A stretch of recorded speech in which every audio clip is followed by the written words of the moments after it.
UP board class 10th subject math exercise 3.5 का question number 4 का third part. Question number 4 का first part मैं आप लोगों के लिए करवा चुका हूँ और सेकंड पार्ट काफ़ी सरल पार्ट है, ये आपके लिए होमवर्क है। HW इसे कर लेना, ये आप लोग कर लोगे।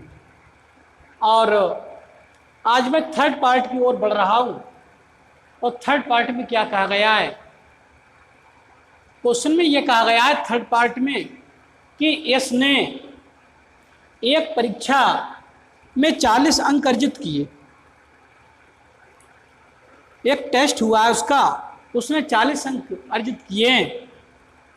कब अर्जित किए, 40 अंक उसे कब मिले?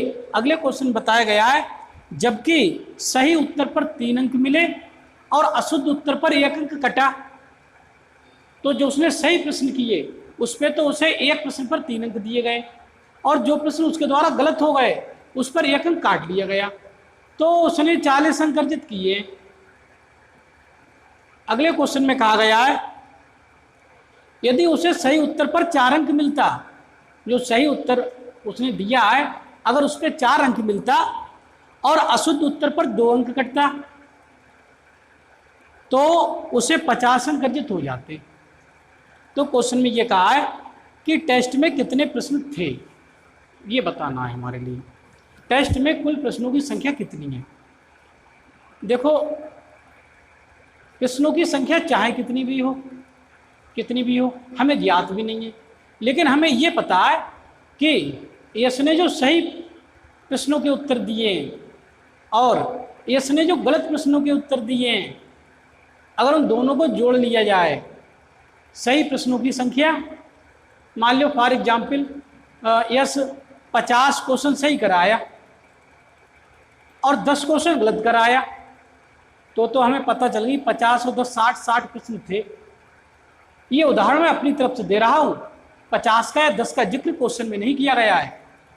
तो यदि हमें ये पता चल जाए कि इसने सही प्रश्न कितने हल किए और हमें ये पता चल जाए इसने गलत प्रश्न कितने हल किए, उन दोनों को अगर हम जोड़ लें तो हमें प्रश्न पत्र में कुल प्रश्नों की संख्या पता चल जाएगी।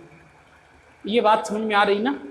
सुनो, यहाँ पर हम ये मान के चल रहे हैं, माना इसने जो सही उत्तर दिए हैं वो X दिए हैं, X प्रश्नों के उत्तर उसने सही दिए हैं। माना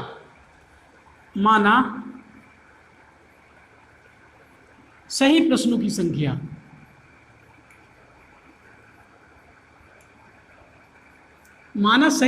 संख्या X है,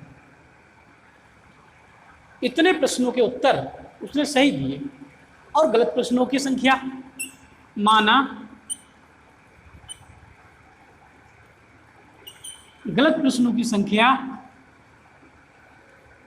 बराबर 22 है। 22 प्रश्नों के गलत उत्तर दे दिए, X प्रश्नों के सही उत्तर दे दिए, तो कुल प्रश्न कितने होंगे? X + 22 तो होंगे कुल प्रश्न। तो यहां लिख दे रहा हूं, तब कुल प्रश्न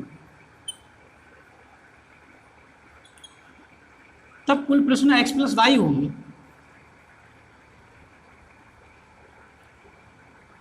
ये मैंने अपनी तरफ से माने, आपका जो मन करता हो मानने का, A B मान सकते हो, अल्फा बीटा मान सकते हो, C D मान सकते हो, जो आपकी इच्छा करे वो मान लेना। मैंने अपनी तरफ से माने X Y।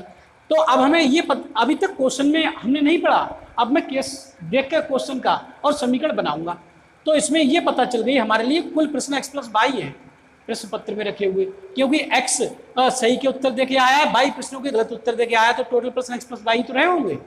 अब सुनो फर्स्ट केस, पहली शर्त।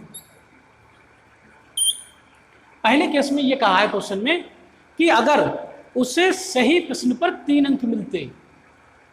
अब सुनो, सही प्रश्न करके X आया है, X प्रश्न उसके सही हैं और एक प्रश्न पर 3 अंक मिल रहे हैं, एक प्रश्न पर 3 अंक, तो X प्रश्नों पर 3x अंक हो गए, 3x हो गए, तो इस पे 3x अंक हो गए। ये कौन से सही अंक हैं इसके, इतने अंक तो उसे सही मिल पाए। अब गलत की बात आ रही, एक प्रश्न पर एक अंक कट रहा है, एक प्रश्न यदि गलत कर रहा है तो उस पर एक अंक कट रहा है, और यहाँ पर बाई गलत कर दी है उसने, तो बाई पे एक बाई हो गए, तो एक बाई तो कट जाएंगे, ये माइनस हो जाएंगे। सही इतने प्रश्न अगर ये करके नहीं आता वो गलत, तो इतने सही उत्तर मिलते हैं उसके लिए, सही अंक मिलते हैं इतने प्रश्नों के उत्तरों पर उसे। अब एक प्रश्न पर एक अंक कट रहा है गलत प्रश्न पर, और गलत प्रश्न करके आया है बाई, तो बाई पे एक बाई कट जाएगा, एक बाई अंक कट गया। तो अगर सही अंकों में से गलत अंक घटा दें तो उसके द्वारा जो अंक अर्जित हुए हैं वो आ जाएंगे निकल के। कितने अंक अर्जित हुए? क्वेश्चन का 40 अंक अर्जित किए हैं उसने, तो मैं 40 लिख दे रहा हूं समीकरण नंबर 1। ठीक, अब सेकंड केस में सुनो। सेकंड केस में ये कहा है अगर एक प्रश्न पर 4 अंक मिलते उसके लिए, सही प्रश्न पर अगर सही प्रश्न पर 4 अंक मिलते तो एक्स प्रश्नों पर कितने मिल जाते? 4x मिल जाते ना, गुणाई तो हो जाती इनसे, तो 4x मिल जाते, 4x। और एक गलत प्रश्न पर 2 अंक कट रहे हैं, तो बाई गलत प्रश्न किए हैं तो कितने कट जाएंगे? बाई पर 2y कट जाएंगे ना, 2y कट जाएंगे। अगर इनमें से घटा दें, सही अंकों में से गलत अंक घटा दें तो जो अंक उसे मिले होंगे वही तो आ जाएंगे। और क्वेश्चन में कहा है 50 अंक अर्जित करता, तो 50 अंक अर्जित करता, 50 लिख दे रहा हूं समीकरण नंबर 2। मैं समझता हूं ये समीकरण आपकी समझ में अब आ गई होंगी। सही, अब इन्हें केवल हल करने के लिए रह गया है। चाहे तो आप बज्रगुणन विधि से कर लें, तो मैं बज्रगुणन विधि से ही कर रहा हूं, बज्रगुणन विधि से। ऐसा है, समीकरण को शून्य के बराबर लिख दे रहा हूं, पहले शून्य के बराबर यहां लिख दे रहा हूं मैं।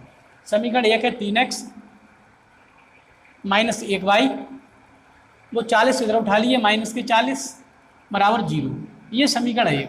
और दूसरी समीकरण है 4x माइनस 2y, 50 इधर ले लिए, माइनस के 50 बराबर 0। ये दोनों समीकरण हो गई, इन्हें हल करेंगे बज्रगुणन विधि से। बज्रगुणन विधि से हल, तो हल कैसे करते हैं? हल करने का तरीका मैंने कहा, x लिखना ही लिखना है, y लिखना ही लिखना है, 1 लिखना ही लिखना है, सबके बटे में, सब बराबर में। इतना काम तो करना ही करना है, इतना काम तो करना ही करना है। मैंने इसकी बेसिक वीडियो बनाई थी, और जिन बच्चों ने बेसिक वीडियो ना देखी हो तो वो देख लेना, वहाँ से सब समझ में आ जाएगा। तो यहाँ से x के नीचे लिखना, x वाले छुपा लेंगे, x वाले छुपा लिए, ये गुणांक रह जाएंगे माइनस के 1 और माइनस के 40, ये इधर माइनस के 2 और यहाँ माइनस के 50, ये हो गए। बाई के नीचे लिखेंगे, बाई वाले छुपा लेंगे, ये बाई वाले छुपा लिए, तो गुणांक रह जाएंगे 3 4, ये 3 4, और इधर माइनस 40 माइनस 50, ठीक है। यहाँ से अचर पद के नीचे लेंगे, अचर पद छुपा लेंगे, अचर पद तो गुणांक रह जाएंगे 3 माइनस 1, 4 माइनस के 2। यही तरीका होता है बज्रगुणन विधि से हल करने का। अब सुनो x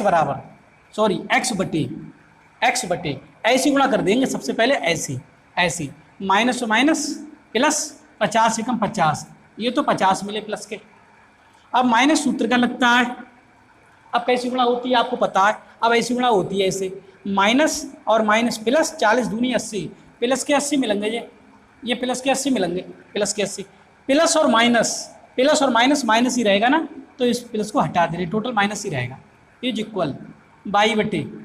अब नंबर 1 पर पहले ऐसी गुणा होती है, तो 4 चौक 16, 160 मिलेंगे, काहे के मिलेंगे, ये प्लस का, ये माइनस का, माइनस के 160 मिलेंगे। अब माइनस सूत्र का लगेगा, माइनस सूत्र का। अब ऐसी गुणा होगी ऐसी, इसमें ऐसी होती है, माइनस प्लस माइनस के मिलेंगे, ये कितने, 50 तियाँ 150, 150, 5 तियाँ 15, 150 मिलेंगे ये। तो यहाँ पर 2 माइनस इकट्ठे हो गए, एक माइनस ये, एक माइनस ये, तो माइनस और माइनस टोटल प्लस हो जाएगा। इसे मिटा दे रहा हूँ, प्लस कर दे रहा हूँ, ठीक। इज इक्वल 1 बटे सुनो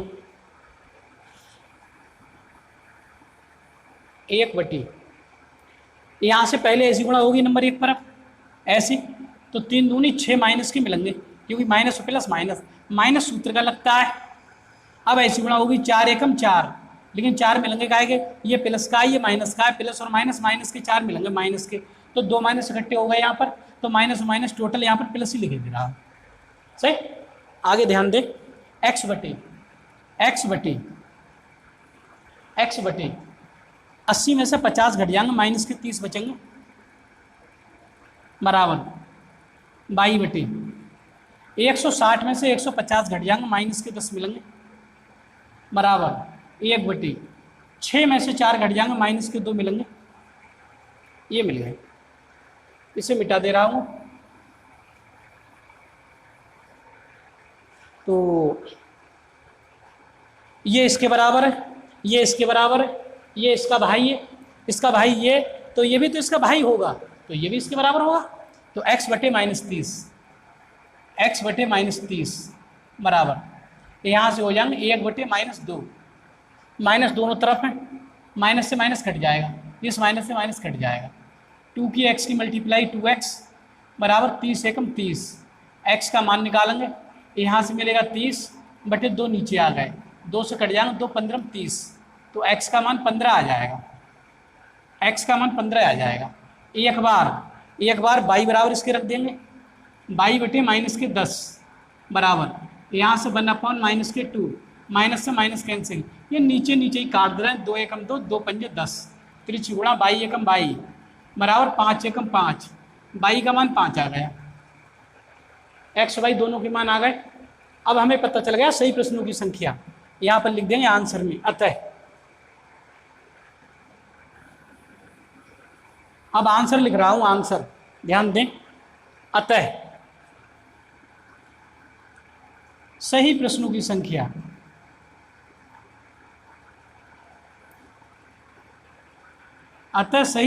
संख्या बराबर x का मान आया निकल के 15 आया है x का मान, तो सही प्रश्न उसने 15 किए, और गलत प्रश्नों की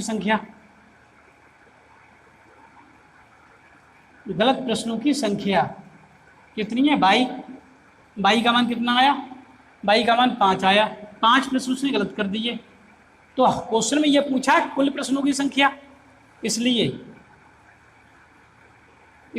कुल प्रश्नों की संख्या x + y है, तो x के स्थान पे 15 + 5, 15 × 5 20, इसका मतलब 20 प्रश्न है, प्रश्न पत्र में 20 प्रश्न हैं, तो ये आपका क्वेश्चन होगा। तो मैं समझता हूँ ये क्वेश्चन समझ में आ जाना चाहिए। इस वीडियो में इतना ही। वीडियो को लाइक कर दें, चैनल को भी सब्सक्राइब कर लें, और मेरे द्वारा पढ़ाई हुई वीडियो को यार दोस्तों में शेयर कर दें, जिससे गरीब कमज़ोर वर्ग के बच्चे भी इस निःशुल्क, सस्ती और मुफ्त शिक्षा का लाभ ले सकें और भविष्य में एक अच्छे गणित छात्र के रूप में जाने जा सके। इस वीडियो में इतना ही। धन्यवाद।